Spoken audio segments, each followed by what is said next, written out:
तो मेरी anime public कैसे हो। आज की वीडियो में शॉर्टली एंड ब्रीफली बात करेंगे अबाउट ओपनिंग थ्रेड। एंड ये शॉर्ट वाली वीडियो है जिसके अंदर ब्रीफ एक्सप्लेनेशन ही होगी, इसकी डिटेल वीडियो भी आएगी।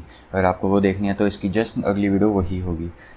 बट इस वीडियो में शॉर्टली बात करेंगे कि व्हाट इज़ ओपनिंग थ्रेड, और या आपको सब जानने को मिलेगा ओपनिंग थ्रेड के बारे में। So let's get started.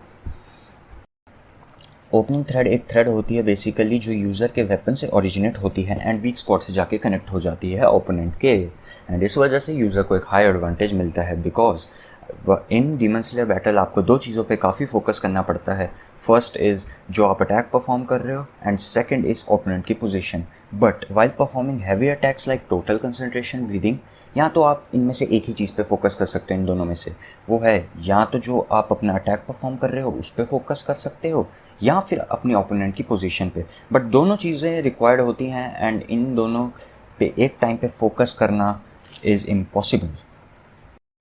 अब इन दोनों चीज़ों पे फोकस करने की ज़रूरत इसलिए है क्योंकि सपोज़ एक स्लेयर है, वो अपना टोटल कंसंट्रेशन ब्रीदिंग फॉर्म बना लेता है, क्रिएट कर लेता है, बट जब वो अटैक करने जाता है उसे वो पोजीशन ही ना पता हो ओपोनेंट की, तो वो अटैक कहाँ पे करेगा। दूसरी एक केस ये हो सकता है कि जैसे हम एक अपना total concentration breathing form create करते हैं तो क्रिएट करने से लेके हिट करने तक ओपोनेंट के 5 से 7 सेकंड बीत जाते हैं। आपने ज़रूर देखा होगा तांजीरो को वैसे, कि जब वो अपना total concentration breathing form create करता है उससे 5 से 7 सेकंड के बाद जाके वो ओपोनेंट को वो हिट कर पाता है, क्योंकि टोटल कंसंट्रेशन ब्रीदिंग कोई ऐसी चीज़ नहीं है कि जो आपने क्रिएट करके उसी टाइम अपने ओपोनेंट पे हिट कर दी। उसे आपने क्रिएट किया, फिर आपको अपने ओपोनेंट के क्लोज जाना होता है बच बच के और उसको फिर हिट करना होता है। और इन 5 से 7 सेकंड में इतना टाइम होता है डीमन के पास कि वो अपनी लोकेशन बदल सके। एंड अगर उसने अल्टीमेटली अपनी लोकेशन बदल ली तो फिर डीमन पे जो अटैक स्लेयर करने वाला था वो अल्टीमेटली फेल हो जाएगा, क्योंकि उसे पता ही नहीं होगा उसकी लोकेशन का है।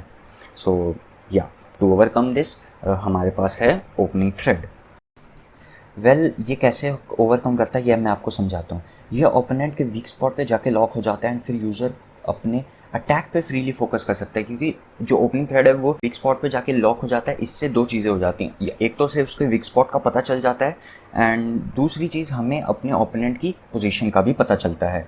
एंड थर्ड चीज़, हम अपने अटैक पे भी फ्रीली फोकस कर सकते हैं, क्योंकि लोग अगर हमें पोजीशन पता चल गई तो उन दो चीज़ों में से जो मैंने आपको बताई जिन पे फोकस करना होता है उनमें से एक की हमें अब टेंशन लेने की ज़रूरत नहीं है। एंड जो यूज़र है उसका वो अपने टोटल कंसंट्रेशन ब्रीदिंग फॉर्म पे अपना फुल फोकस करके वो क्रिएट कर सकता है। एंड ओपनिंग थ्रेड की वजह से ओपोनेंट की लोकेशन तो पता चल ही जाती है। एंड ये आपने देखा भी होगा ज़रूर डीमन स्लेयर के अंदर, जहाँ पे आपने अगर रेनगोकू के 9th फॉर्म को देखा होगा ऑफ ड्रैगन एंड दूसरा है जेनित्सु स्लीप, इन दोनों को देखा होगा तो ये इसके सबसे बड़े एग्जाम्पल है। कैसे, वो मैं आपको बताता हूँ।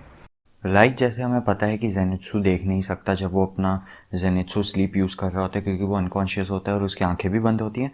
एंड दूसरी तरफ जो रेनगोकू है वो भी कुछ नहीं देख पा रहा होता है, क्योंकि वो भी फ्लेम्स के अंदर बंद होता है। जैसे हमें बाहर से रेनगोकू नहीं दिख रहा होता फ्लेम्स की वजह से, रेनगोकू को भी बाहर का कुछ नहीं दिख रहा होता because of flames. But still ये दोनों फिर भी मैनेज कर लेते हैं अपना अटैक सक्सेसफुली, अपने ओपोनेंट को हिट करना, और इनका अटैक भी नहीं चूकता।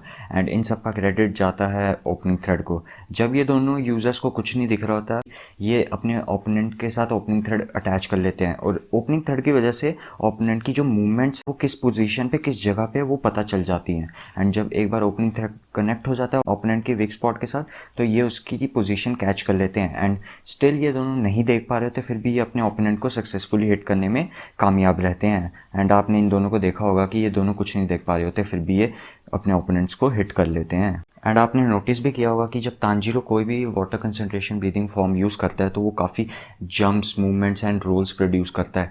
एंड यही एक हिस्सा है हर टोटल कंसंट्रेशन ब्रीदिंग का कि आपको बहुत कॉम्प्लेक्स मूवमेंट शो करनी होती है। एंड ये कहीं ना कहीं बहुत मुश्किल चीज़ हो जाती है, क्योंकि आप एक टाइम पे कॉम्प्लेक्स मूवमेंट कर सकते हो बट साथ साथ आपको अपने ओपोनेंट की लोकेशन पे भी ट्रैक रखना है। एंड ये दोनों चीज़ें आप एक टाइम पे नहीं कर सकते हो। काफ़ी कॉम्प्लेक्स मूवमेंट होने के बावजूद अपने ओपोनेंट पे ट्रैक रखने के लिए ओपनिंग थ्रेड का यूज़ किया जाता है, क्योंकि आपको अपने ओपोनेंट की लोकेशन बना देती है। चाहे आप उसे देख ना भी रहे हो या देख ना भी पा रहे हो तो भी आपको अपने ओपोनेंट की लोकेशन का पता चल जाता है।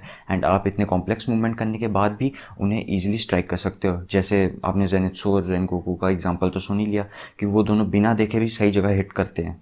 एंड यही चीज़ है जो ओपनिंग थ्रेड हेल्प करती है। And thank you for watching my video guys. And हाँ गाइस, आपको बता दूं कि ये ब्रीफ वीडियो थी, इसकी डिटेल्ड वीडियो भी है एंड वो बन चुकी होगी क्योंकि इसकी जस्ट नेक्स्ट वीडियो वही होगी, और जब तक आप देख रहे हो तब तक तो ऑब्वियसली बन चुकी होगी, तो यू कैन सी। एंड उसके अंदर काफ़ी चीज़ें हमने और भी डिस्कस की हैं इससे।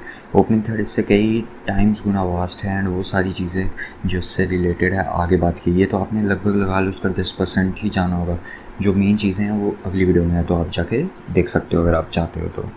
या दैट्स द डिटेल्ड वीडियो जो 15 मिनट्स के अराउंड जाएगी ज़्यादा से ज़्यादा, बट या उसके अंदर काफ़ी इन्फो भी होगी जो आप देख सकते हो। And trust me, opening thread is one of the